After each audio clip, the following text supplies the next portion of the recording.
When Fidel Castro took power in Cuba, communism gained a foothold in the Western Hemisphere. The U.S. responded with an embargo, effectively cutting off the island nation from American goods and services. In the 50 years since, more than 1 million Cuban citizens have escaped the repression brought on by what is known here as the revolution. Today, the average Cuban citizen still can't change jobs without government permission, and an unauthorized internet connection could land you in jail.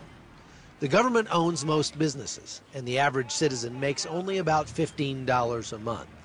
Change happens very slowly in this authoritarian country, but it is coming. Some would say out of necessity. You know, it's surprising how little has changed here in downtown Havana, Cuba, since the embargo began in the early 1960s. But one thing that is changing is the area of religious freedom. It's kind of surprising for a socialist country. What we had in Cuba was a very hard time for the church. Almost 30 years that we suffered discrimination for our faith in Jesus Christ. But things have changed dramatically in the last few years, and the church is staging a comeback. I think that the Cuban government believes that the gospel is good for the nation of Cuba. And for that reason, they are asking the church in Cuba to help the Cuban government to bring back again the great value of the Cuban family. In the past, being a Christian here all but guaranteed a very hard life. Persecution was the rule, with church leaders routinely imprisoned or driven out of the country. Those attitudes started to change when Raul Castro was elected in 2009. He promised to move the country away from some of the old communist policies, especially towards religion. In 3 years, from 12 prayer groups, now we have 103 prayer groups in this area. Several years ago, this could not happen, but now this is possible by the miracle of God, because I think that is the time for Cuba. We saw in times past many rigid things that we thought would never be broken, but now we're seeing a great harvest of souls in Cuba.